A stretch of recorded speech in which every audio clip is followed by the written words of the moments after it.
Dikirimin surat cinta dari DJP, karyawan ini langsung kaget. Kata sebuah headline berita yang beredar di internet. Menjadi sebuah hal yang menakutkankah mendapatkan surat cinta dari DJP? Apa isi surat cinta dari DJP itu? Di Pacarita, Pajak Punya Cerita, di episode spesial kali ini kita akan membahas soal surat cinta dari kantor pajak dan sedikit cerita tentang akun representatif. Jadi apa sih hubungannya antara AR dengan surat cinta dari kantor pajak itu? Mungkin dari kawan pajak ada yang udah pernah dapat surat cinta dari kantor pajak ya. Biar nggak kaget lagi, kita bahas lebih lanjut yuk. Untuk pembahasan kita kali ini, telah hadir bersama kita ada Kak Tata dan Kak Indi. Keduanya merupakan fungsional asisten penyuluh pajak KPP Pratama Makassar Barat. Halo Kak Indi. Halo Suci. Halo Kak Tata. Halo Kak Suci. Iya, apa kabar Kak? Baik, alhamdulillah ya. Kak Suci gimana kabarnya? Alhamdulillah baik. Oke Kak, kita langsung aja ya. Boleh. Baik, Kak Indi, sebenarnya siapa sih akun representatif itu? Nah, gini ya Ci ya.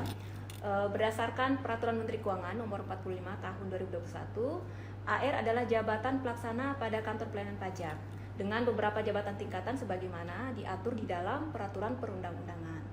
Namun secara gampang nih bagi kawan pajak bisa diartikan juga bahwa AR adalah seseorang yang ditunjuk dan ditetapkan untuk berfokus melakukan pengawasan pajak terhadap wajib pajak. Oke, tujuan dari akun representatif ini kan berfokus kepada wajib pajak ya Kak ya? Iya, tepat sekali. Nah, kalau AR ini Kak, apakah hanya ada satu jenis aja atau ada pembagiannya nih Kak? Oh, enggak Kak. Jadi kalau AR ini ada dua jenis untuk di KPP Pratama. Nah, jadi yang pertama ini ada AR kewilayahan, kemudian ada juga AR untuk wajib pajak strategis Kak. Jadi masing-masing AR ini mengawasi wajib pajak yang berbeda-beda tentunya ya. Jadi untuk AR kewilayahan ini mengawasi pengawasannya ke wajib pajak ini berdasarkan wilayahnya. Jadi misalkan saya sebagai AR gitu ya, nanti akan mengawasi wajib pajak yang ada di wilayah A, B, C gitu. Nah, misalkan Kak Suci jadi AR juga nih, AR kewilayahan, nanti bisa juga mengawasi wajib pajak yang ada di wilayah yang lain gitu, bisa aja di EFG. Jadi belum tentu wilayahannya ini sama tiap masing-masing AR. Nah, untuk pembagian wilayahnya sendiri ini tergantung dari kebijakan kantor masing-masing kayak gitu. Untuk AR strategis sendiri ini fokusnya mengawasi wajib pajak dengan kategori wajib pajak strategis, prominent atau potensial di wilayah kerja KPP tersebut. Nah, kalau yang AR strategis ini Kak, ini mengawasi wajib pajak yang potensi perpajakannya besar lah, yang cuannya gede lah Kak Ya, ini. yang berpotensi ya Kak? Iya, yang berpotensi Gitu. kayak gitu. Jadi setiap wajib pajak itu punya pendamping nih ya Kak, berarti namanya AR Iya, ya? benar. Oke, jadi kalau kawan pajak ingin bertanya, itu bisa ke AR-nya masing-masing ya Kak ya? Iya. Oke, jadi kenapa sih Kak harus dibagi gitu antara kewilayahan dan strategis? Nah, ini Ci ya.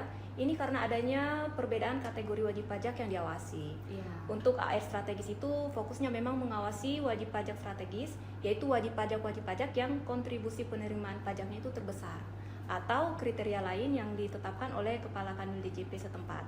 Dan umumnya yang masuk kategori strategis ini jumlahnya tidak sebanyak dengan wajib pajak kewilayahan nih Ci. Nah, tujuannya agar pengawasannya itu lebih komprehensif dan optimal. Sedangkan AR kewilayahan itu mengawasi wajib pajak selain wajib pajak strategis yang telah disebutkan tadi nih Ci. Iya. Nah, dan wajib pajak yang belum ber-NPWP yang dalam penentuan kewajiban perpajakannya pun itu dibagi berdasarkan wilayahnya masing-masing. Oh gitu ya Kak, jadi tadi fokusnya pengawasan itu adalah ke wajib pajaknya itu sendiri ya? Iya, benar. Oke, nah untuk tugas AR aja nih Kak, itu apa sih Kak tugasnya? Nah, kalau tugas AR-nya sendiri ini berdasarkan undang-undang ya, ini ada 7, tapi secara garis besar ini tugas AR adalah memastikan wajib pajak ini mematuhi kewajiban perpajakannya, kemudian melaksanakan pencarian, pengolahan data, penelitian analisis, pemutakhiran dan tindak lanjut perpajakan, dan juga melaksanakan pengawasan tadi ya kayak yang udah disampaikan sama Kak ini juga, pengawasan terhadap wajib pajaknya. Kemudian ada menyusun konsep himbauan dan melaksanakan konseling kepada wajib pajak, dan juga menyusun konsep produk hukum pengawasan. Nah, produk hukum pengawasan inilah Kak yang nanti kita bahas nih tentang surat cinta. Iya. Jadi lebih tahu ya surat cinta lebih lanjut nih setelah ini Kak. Nah, setelah mengetahui tugas dari AR, nah gimana sih Kak caranya kawan pajak itu tahu siapa AR dari kawan pajak itu sendiri? Apakah lewat WA kantor Kak atau gimana? Untuk mengetahui siapa AR kita, ini caranya sangat mudah loh, C. Kita dapat melihat sendiri pada menu utama DJP Online, yaitu pada menu profil. Jadi kawan pajak itu silahkan buka DJP Online-nya, klik menu profil, kemudian di info perpajakan. Pada menu tersebut itu kita akan melihat KPP terdaftarnya dan nama AR sebagai pengampu dari teman-teman kawan pajak. Atau kawan pajak boleh telepon dan datang langsung ke KPP agar diarahkan ke AR-nya. Oh, berarti AR di sini yang menyusun konsep produk hukum pengawasan tadi ya, Kak? Iya benar Kak. Jadi kalau misalkan tadi kan ngecek AR-nya ada di menu profil DJP Online ya. Nah, Iya. itu kalau misalkan kawan pajak dapat surat nih dari kantor pajak, AR yang ada di menu profil DJP Online itulah yang menyusun konsep produk hukumnya atau surat cintanya tadi, kayak gitu. Oh gitu, oke. Jadi setelah tahu AR-nya siapa, nah kita tuh gimana sih Kak tahu kalau surat dari kantor pajak itu resmi atau enggak? Nah apa aja yang mungkin harus kita perhatikan nih Kak? Kalau misalkan mau tahu nih Kak Suci dapat surat cinta gitu ya dari kantor pajak, ini suratnya resmi atau abal-abal gitu ya. Nah itu bisa dicek dari kop suratnya. Cek dulu logonya bener nggak nih. Logonya adalah logo Kementerian Keuangan, jadi bukan logo DJP ya. Iya. Logonya logo Kementerian Keuangan, kemudian identitas kantor tersebut yang menerbitkan suratnya. Dan bisa juga dicek dari nomor kontak yang dapat dihubungi. Jadi kalau misalkan ada surat seperti SP2DK itu nanti ada dicantumkan nomor kontak AR-nya atau nomor kontak KPP. Nah, bisa juga dilihat dari kolom tanda tangan juga nih Kak. Nah, tanda tangan kalau dulu kan surat masih manual ya, tanda tangan basah. Iya. Sekarang jadinya karena sudah digital ya, itu jadi barcode. Jadi Nanti barcode. barcode-nya bisa di-scan dari handphone. Kan handphone sekarang juga udah canggih-canggih ya. Iya, Jadi betul bisa banget. jadi bisa langsung di-scan aja barcode-nya tadi. Kemudian untuk surat yang dikirimkan ke wajib pajak ini juga nggak serta-merta isinya tentang penagihan pajak Kak. Nggak semuanya surat itu isinya kamu harus bayar pajak, enggak. Jadi ada beberapa yang sifatnya itu hanya himbauan atau mengingatkan kepada kawan pajak semua. Yang penting kalau dapat surat adalah melakukan konfirmasi. Ya, konfirmasi terlebih dahulu ya Kak ya. Jadi berarti di surat itu selain ada nomor telepon kantor, ada juga nomor pribadinya Iya, dari ada si AR nomor itu ya AR. Kak ya. Oke. Jadi sehubungan dengan fokusnya AR dalam mengawasi wajib pajak, AR biasanya mengeluarkan produk hukum atau surat cinta dalam bentuk apa aja tuh Kak? Nah, ini ada dua jenis ya, berdasarkan sistem dan manual. Salah satunya kita bahas dulu yang secara sistem. Yang secara sistem itu ada SP2DK atau surat permintaan penjelasan atas data dan atau keterangan. Ini yang paling sering diterima oleh wajib pajak. Isinya juga beraneka ragam, namun pada umumnya itu isinya berupa konfirmasi data atau keterangan. Selain itu ada surat teguran belum lapor SPT. Biasanya ini untuk wajib pajak yang sudah lewat masa pelaporan SPT tahunan tapi belum lapor. Nah, gunanya untuk mengingatkan kembali wajib pajak atas kewajibannya untuk melaporkan SPT tahunan. Kemudian ada juga surat tagihan pajak nih Ci, atau disebut STP. Nah, STP ini yang terbitkan AR. Nah, STP sendiri ini terbit karena adanya denda keterlambatan lapor dan atau keterlambatan pembayaran. Selain itu ada juga surat permintaan penjelasan atas data dan atau keterangan dalam rangka ekstensifikasi atau SP2DKE.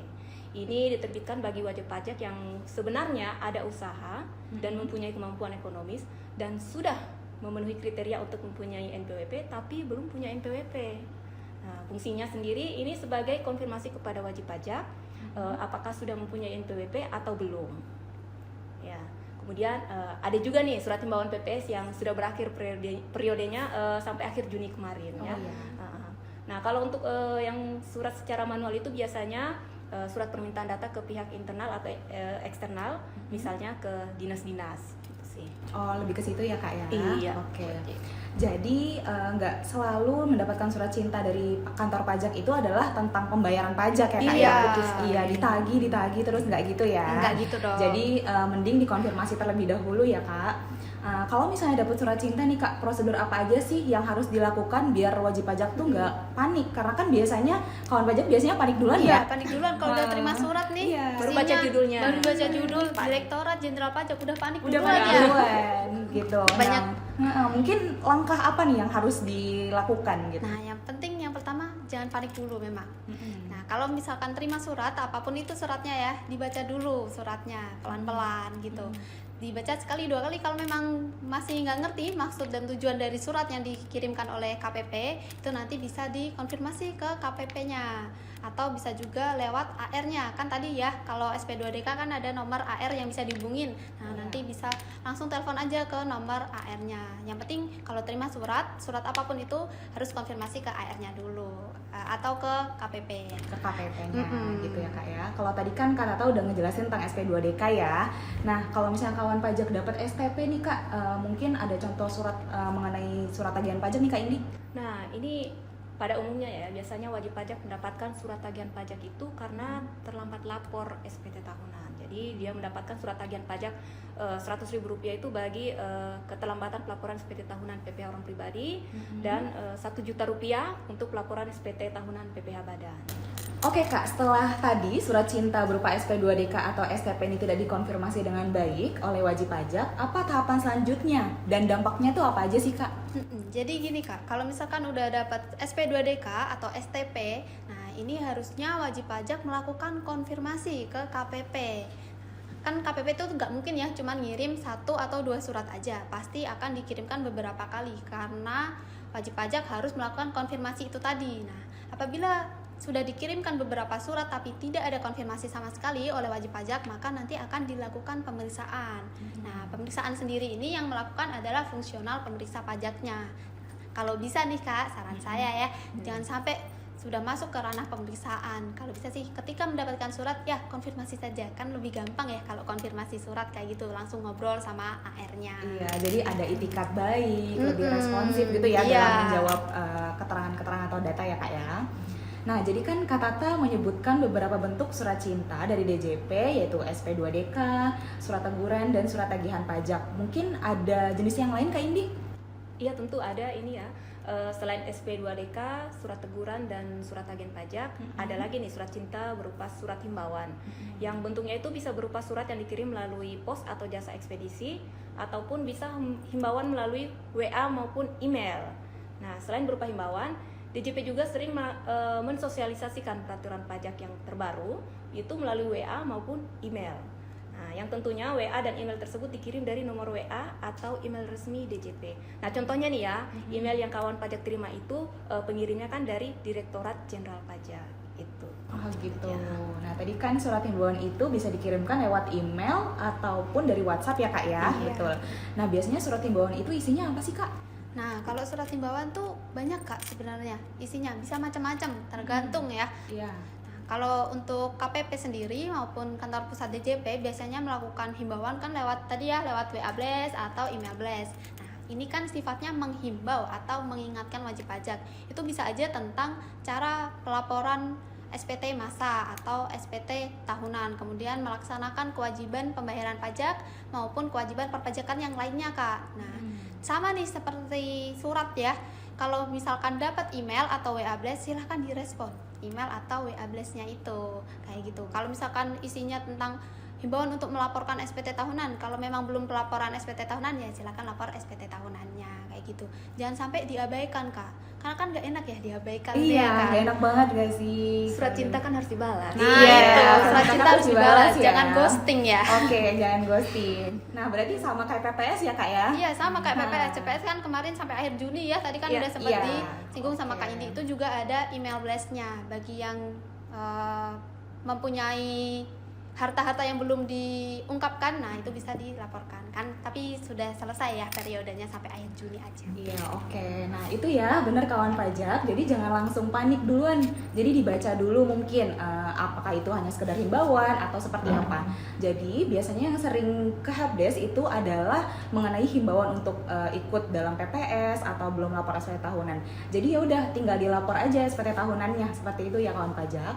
Nah, jadi kawan pajak itu nggak usah perlu takut kalau misalnya dapat surat cinta dari kantor pajak, nggak harus melulu karena melakukan pembayaran atau ditagih. Nah, jadi pelayanan pajak di kantor pajak itu gratis, tidak dipungut biaya. Untuk melakukan pembayaran pajak tetap dilakukan di kantor pos atau di bank. Jadi di kantor pajak itu hanya pembuatan kode billing ya Kak Iya, ya? benar. Kalau bayar bisa tadi Kak Suci bilang kantor pos, bank Atau- atau ke Indomaret juga bisa Kak. Oh gitu. Tokopedia. Nah, Tokopedia, oke, di mana Libli. aja bisa ya sekarang ya, Kak, M-Banking ya? juga bisa, lebih mudah. Lebih mudah di mana saja bisa sekarang ya. Jadi seperti itu ya kawan pajak mengenai surat cinta dari DJP sebagai bentuk kasih sayang kami kepada wajib pajak. Sekarang wajib pajak sudah tahu langkah apa yang harus ditempuh kalau dapat surat cinta. Yang penting jangan panik. Nah, semoga tercerahkan ya kawan pajak. Sebelum menutup podcast kita hari ini, aku pengen ngingetin semua buat follow akun sosial media kami agar tidak ketinggalan mengenai informasi menarik seputar perpajakan di Instagram, Twitter, dan YouTube channel kami di @pajakmksbarat dan podcast kami Pacarita yang dapat kawan pajak dengarkan di Spotify. Nah, kalau kawan pajak pengen konsultasi secara online, lagi nggak pengen keluar rumah ya, bisa menghubungi kami di WhatsApp resmi, yaitu di nomor 0898 9174 804. Akhir kata, terima kasih kawan pajak telah menyaksikan podcast Pacarita. Semoga informasi yang diberikan tadi bermanfaat bagi wajib pajak. Tetap jaga protokol kesehatan ya. Kita akhiri podcast hari ini pakai pantun. Boleh ya kak? Boleh, Boleh, silakan Kak boleh, Suci. boleh. Boleh dong. Jangan lupa bilang cakep ya. Siap. Oke. Pergi ke Toraja untuk berwisata. Cakep. Melewati gunung indah yang tak ada duanya. Artinya, Terima kasih kawan pajak yang sudah menonton kita. Sampai jumpa di episode Pacarita yang selanjutnya. Bye-bye. Aku Suci pamit undur diri. Terima kasih Kak Tata. Terima kasih Kak Indi. Terima kasih Sama. Suci. Terima kasih kawan pajak. Sampai bertemu kembali di Pacarita.